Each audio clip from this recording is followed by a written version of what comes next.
نحمده ونصلي على رسوله الكريم اما بعد فاعوذ بالله من الشيطان الرجيم بسم الله الرحمن الرحيم رب اشرح لي صدري ويسر لي امري واحلل عقدة من لساني يفقهوا قولي انا انزلناه بے شک ہم نے اس کو نازل کیا ہے، اس کتاب کے اتارنے والے ہم ہیں، قرآناً عربیاً، عربی زبان کا قرآن ہے۔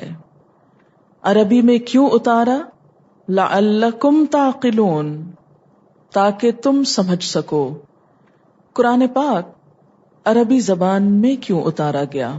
آپ نے دیکھا ہوگا کہ گاؤں کے لوگ عموماً زیادہ کھلی بات کرتے ہیں شہر کے لوگوں کی نسبت، تو عربوں کو چنا بھی اس لیے گیا کہ سخت جان تھے، سخت کوش تھے، ان کے آگے کوئی ٹھہر نہیں سکتا تھا۔ دوسرا یہ کہ جو دل میں ہوتا تھا وہی زبان پہ ہوتا تھا۔ تیسرا یہ کہ فطرت کا مشاہدہ براہ راست کر رہے تھے۔ جو نگاہیں ہر وقت مین میڈ چیزیں دیکھتی ہیں وہ انسانوں ہی کی غلام ہو کے رہ جاتی، وہ اس سے اوپر اٹھ کر خدا تک بمشکل پہنچتی ہیں۔ لیکن جو آنکھ کیمرے کی آنکھ سے نہیں، اپنی براہ راست آنکھ سے آسمان کا اور زمین کا اور ان تمام چیزوں کی وسعت کا مشاہدہ کرتی ہے، اس کے احساسات اور جذبات بالکل مختلف ہوتے ہیں۔ تو افلا ينظرون الى الابل كيف خلقت والى السماء كيف رفعت والى الجبال كيف نصبت والى الارض كيف سطحت۔ لیکن اگر ہم سے کوئی کہے تو ہم کہیں تو ہم نے تو اونٹ کبھی دیکھا نہیں، تو زو میں جائیں گے تو جا کے دیکھیں گے۔ اور ان کو کیا نظر آتا تھا؟ اللہ کی خدائی نظر آتی تھی، اس کی عظمت نظر آتی تھی، اس لیے ان کو ڈائریکٹ اس سے ریلیٹ کیا گیا۔ تو عربوں کو چنا ہی ان مختلف خصوصیات کی بنا پر گیا، اور اس مخصوص ماحول کے اندر رہنے کی وجہ سے ان کی زبان بھی بڑی خالص تھی، اور اس میں وہ خرابیاں نہیں تھی جو عام طور پر بہت سویلائزڈ اور شہری زندگی اور مصنوعی زندگی کے اندر واقع ہو جاتی ہیں۔ تو اللہ تعالیٰ نے نمبر 1 اس قوم کو چنا کچھ ان کی خوبیوں کی وجہ سے، نمبر 2 ان کی زبان کو چنا کیونکہ زبان انسانوں کے رہن سہن، سوچ، جذبات کی عکاس ہوتی ہے۔ تو ان کی زبان فطرت کے قریب ترین زبان تھی، فطرت کا سبق انسان کے اندر اتارنے کے لیے نہایت مفید تھی، اور ویسے بھی کسی ایک ہی زبان میں اتارنا تھا، ہر زبان میں تو اتارے جانے سے رہا قرآن۔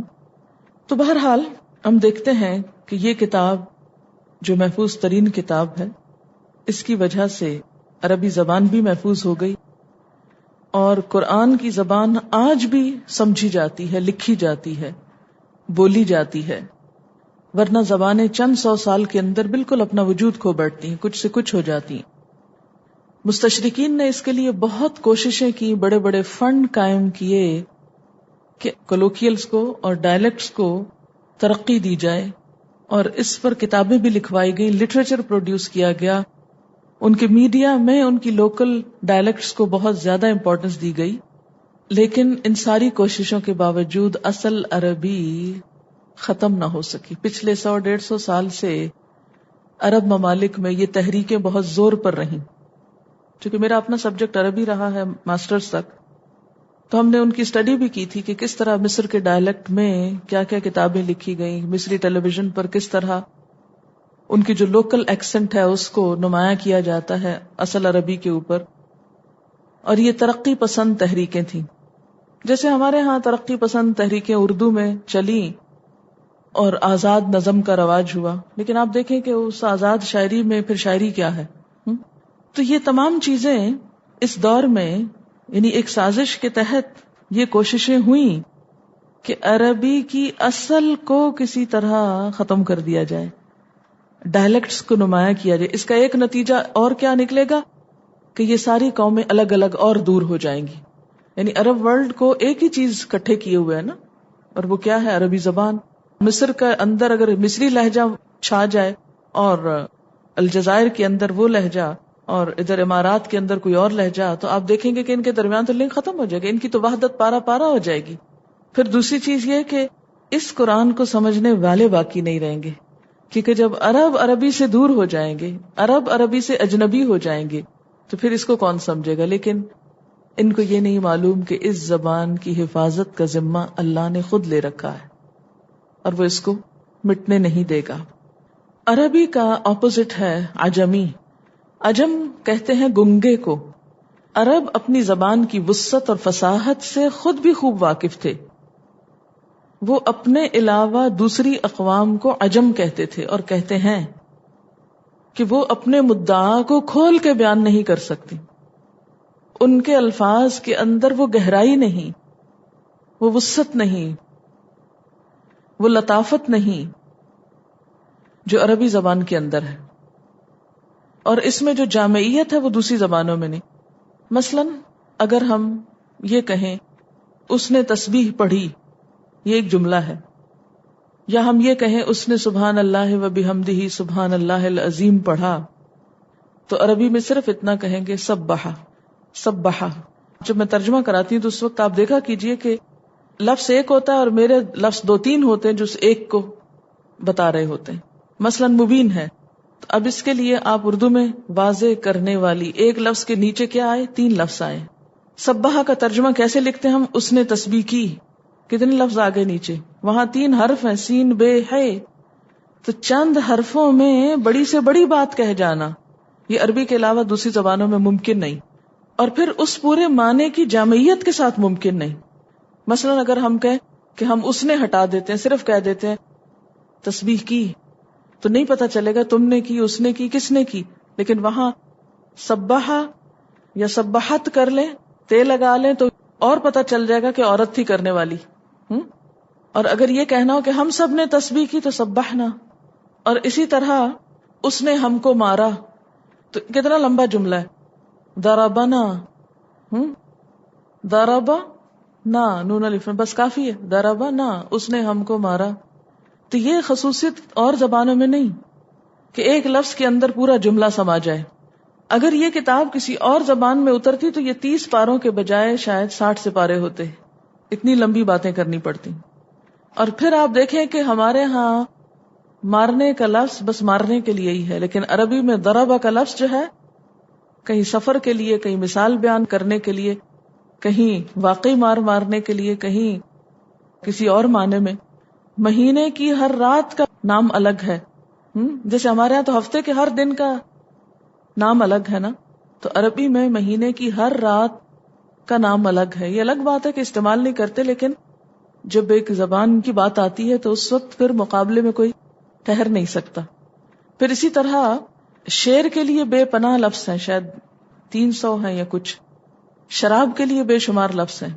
یعنی بعض اوقات ایک معنی کی ادائیگی کے لیے بے شمار سینکڑوں میں لفظ، اور بعض اوقات لمبے لمبے جملوں کے لیے ایک لفظ، اور بعض اوقات ایک لفظ کے 2 اپوزٹ معنی، ایک ہی لفظ کے 2 اپوزٹ معنی. ظن کا معنی گمان اور ظن کا معنی یقین، اور یہ ایک دفعہ نہیں کئی جگہوں پہ ہوا ہے جو آپ نے پیچھے دیکھا ہے. پھر اسی طرح آپ دیکھیں کہ ایک ہی فعل حال کے لیے بھی اور مستقبل کے لیے، یضرب، دونوں معنی نکل سکتے ہیں. اپنی تھوڑی سی سینس استعمال کریں، وہ مارتا ہے یا دوسرا معنی مارے گا. اب دیکھیں اردو میں یا انگریزی میں یا کسی اور زبان میں عموماً ایسا نہیں ہوتا، یعنی فعل کے اندر، کیونکہ فعل کی کنٹرڈکشن سب سے مشکل ہے. اور اس کی وجہ سے قرآن کے معنی میں اتنی خوبصورتی پیدا ہو جاتی ہے بعض اوقات کہ کسی اور چیز میں نہیں آتی. مثلا قرآن پاک کی ایک آیت ہے کہ اللہ سبحانہ و تعالیٰ نے گھوڑے پیدا کیے، خچر پیدا کیے. وَيَخْلُقُ مَا لَا تَعْلَمُونَ. یخلق کیا ہے؟ فعل مضارع. وہ پیدا کرتا ہے جو تم نہیں جانتے. اور دوسرا معنی کیا کر سکتے؟ وہ پیدا کرے گا ان فیوچر، جس کا تمہیں ابھی نہیں پتا. یہ ذو معنی بات فعل مضارع کے ذریعے ہی ہو سکتی ہے، اردو انگریزی میں نہیں ہو سکتی. بہت سارے لوگ اس پر اعتراض کرتے ہیں کہ قرآن عربی میں کیوں آیا ہے، اردو میں کیوں نہیں، انگریزی میں کیوں نہیں، فلاں زبان میں کیوں نہیں. تو بات یہ ہے کہ دوسری زبانیں مصنوعی دنیا کی پیداوار ہے. مثلا آج کی انگریزی جو ہے یہ مصنوعی دنیا کی پیداوار ہے. ہو سکتا ہے اس کی ووکیبلری بھی بہت رچ ہو اور بہت مضبوط ہو، لیکن اس کے باوجود مصنوعی دنیا کے تقاضے اور ہیں، فطری دنیا کے تقاضے اور ہیں. تو جو فطری دنیا میں ہے اس کے ادائیگی کے لیے مصنوعی دنیا کی زبان جو ہے وہ فائدہ نہیں دیتی. اب آپ دیکھیں کہ اگرچہ عربی ہماری اپنی زبان نہیں، لیکن اس کے باوجود میں ایک جملہ عربی میں پڑھتی ہوں اور وہی اردو میں پڑھتی ہوں، اور آپ دیکھیں کہ دونوں کا ایفیکٹ کیا آتا ہے. انا انزلناہ قرآنا عربیا لعلکم تعقلون، ہم نے اسے نازل کیا ہے قرآن بنا کر عربی زبان میں تاکہ تم اس کو اچھی طرح سمجھ سکو. آپ الفاظ پہ نہیں غور کریں، تاثیر کو دیکھیں، الفاظ نہیں سنیں. یعنی اس وقت جب میں بولوں گی تو آپ نے لفظ نہیں سمجھنے کی کوشش کرنی، ساؤنڈ کو سنیں. ساؤنڈ کا ایک ایفیکٹ ہوتا ہے نا، جب کوئی بھی زبان بولی جاتی ہے تو اس کا ایک ایفیکٹ آتا ہے دل کے اوپر.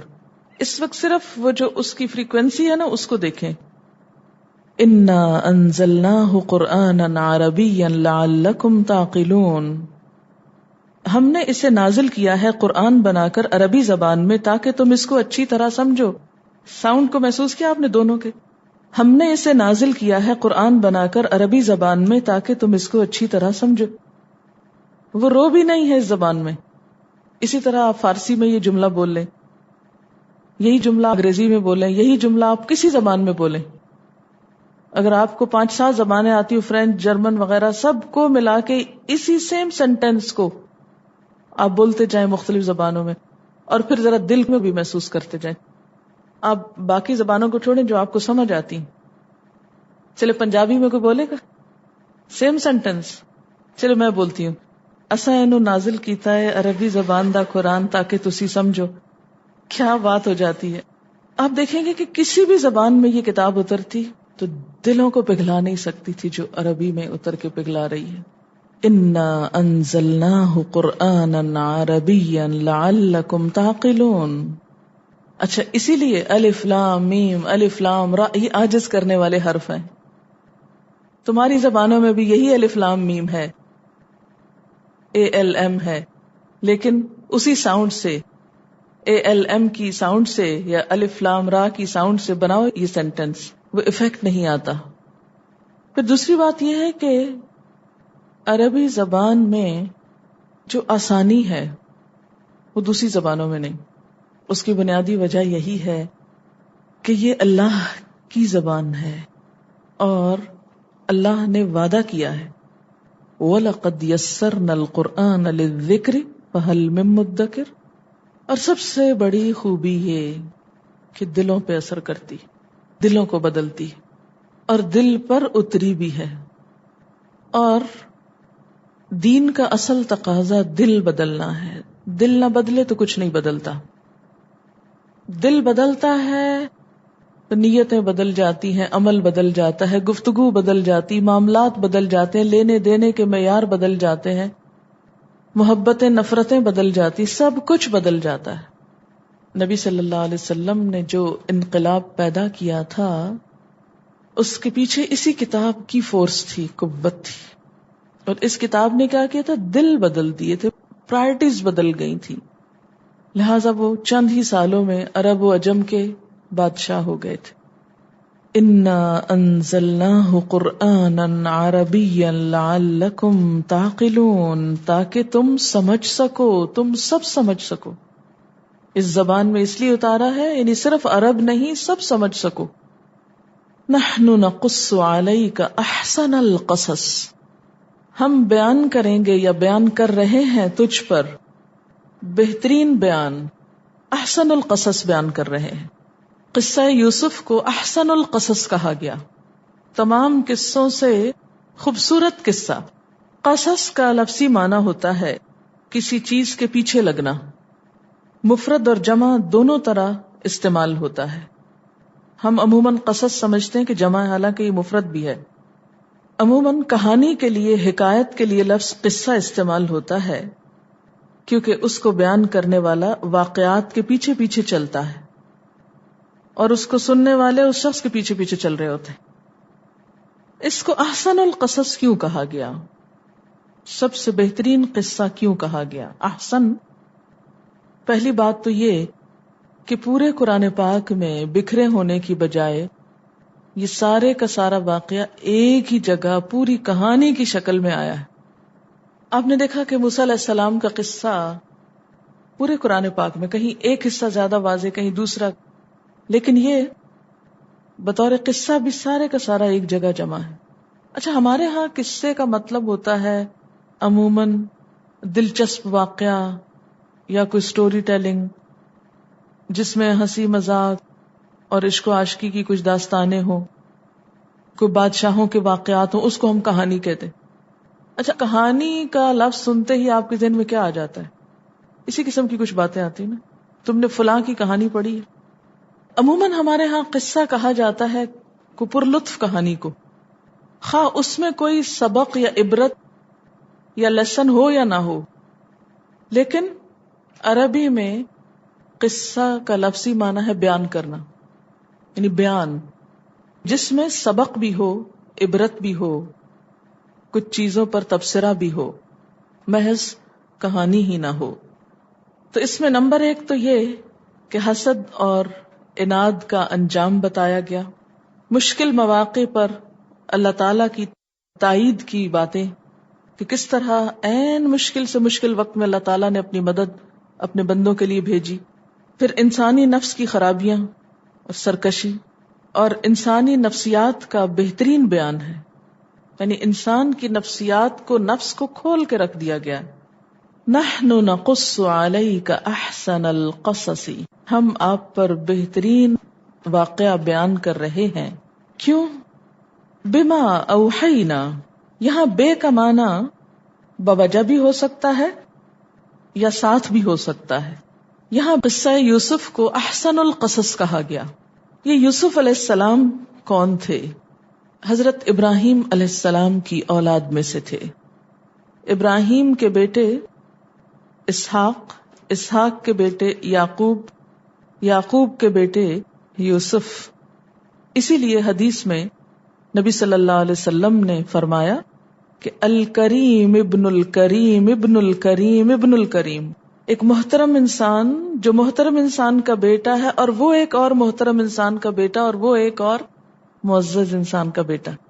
تو یہ ایک سلسلہ ہے محترم انسانوں کا. یہ قصہ عام لوگوں کا قصہ نہیں، بہت معزز لوگوں کی اولاد میں سے ایک معزز شخص کا قصہ ہے. الکریم ابن الکریم ابن الکریم ابن الکریم یوسف ابن یعقوب ابن اسحاق ابن ابراہیم. بما اوحینا الیک ھذا القرآن، اس وجہ سے کہ ہم نے آپ کی طرف یہ قرآن نازل کیا ہے.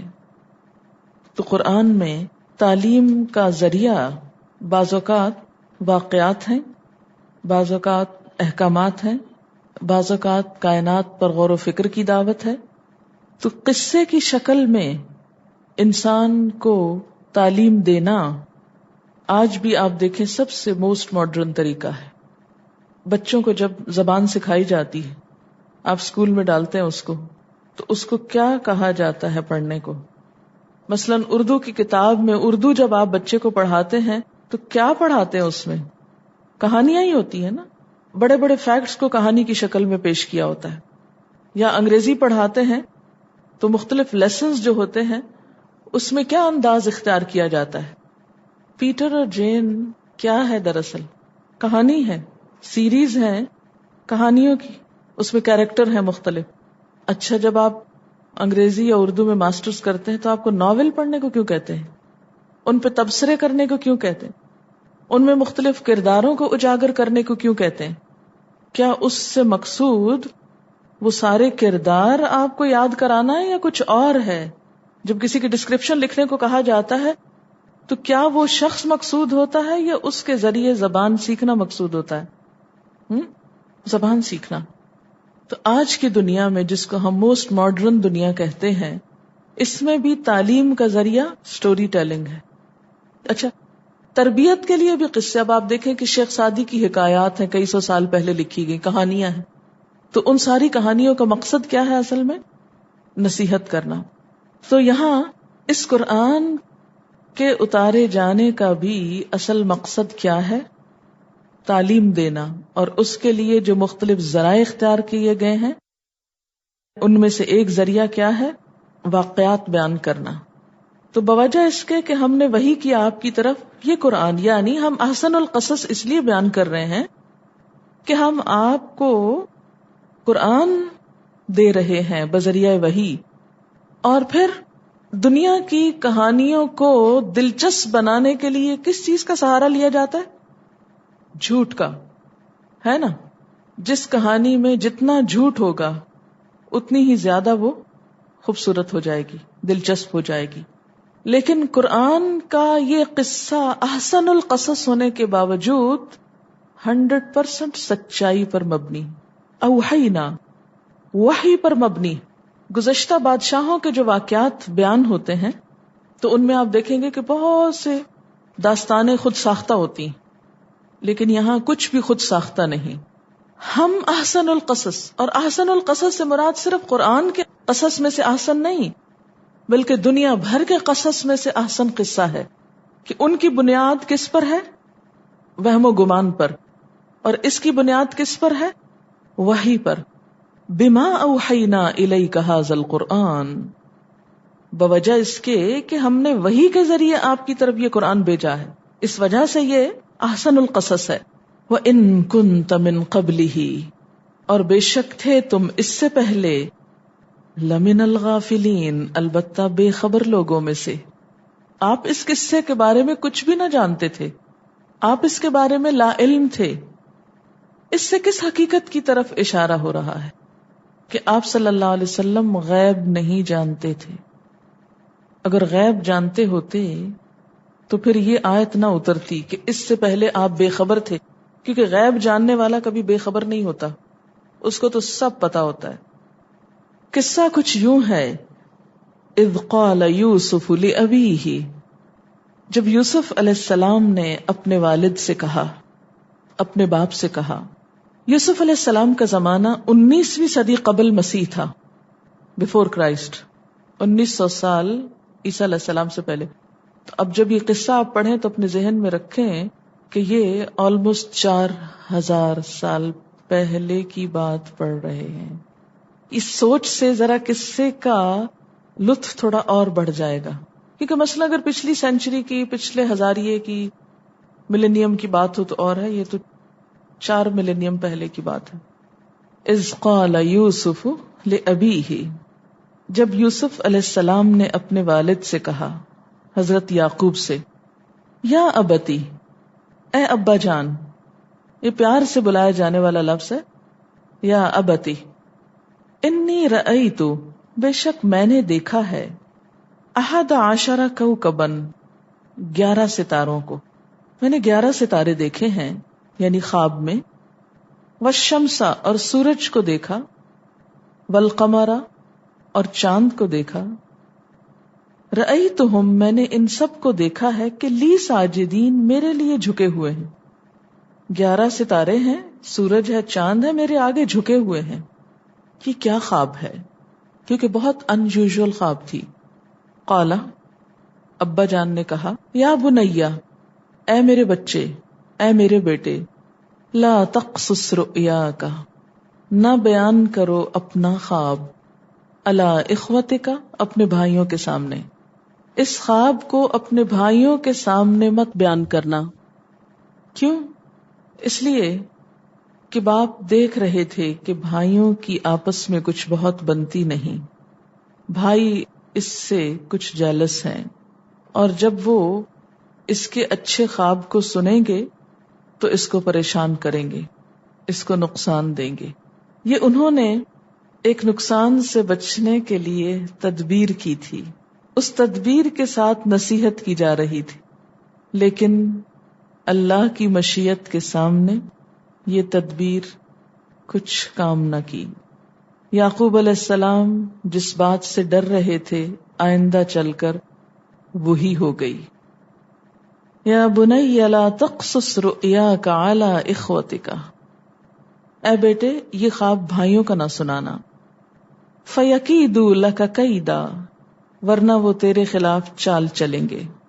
کیوں؟ ان الشیطان للانسان عدو مبین، کیونکہ شیطان انسان کے لیے کھلا دشمن ہے، وہ اس کو بری چالیں سجھاتا ہے۔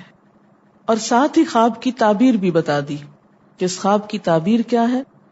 وَكَذَلِكَ يَجْتَبِيكَ رَبُّكَ، اسی طرح چن لے گا تجھ کو تیرا رب، یعنی اس خواب سے پتا چلتا ہے کہ تیرا رب تجھے چن لے گا، کس کے لیے؟ نبوت کے لیے، اپنی نعمتوں کے لیے۔ وَيُعَلِّمُكَ مِن تَأْوِيلِ الْأَحَادِيثِ، اور تجھے سکھائے گا احادیث یعنی باتوں کی تعویل، باتوں کا مطلب، باتوں کی تہ تک پہنچنا، اور دوسرا معنی خوابوں کی تعبیر۔ خواب بھی تو احادیث ہی ہوتی ہیں نا، باتیں ہی ہوتی ہیں۔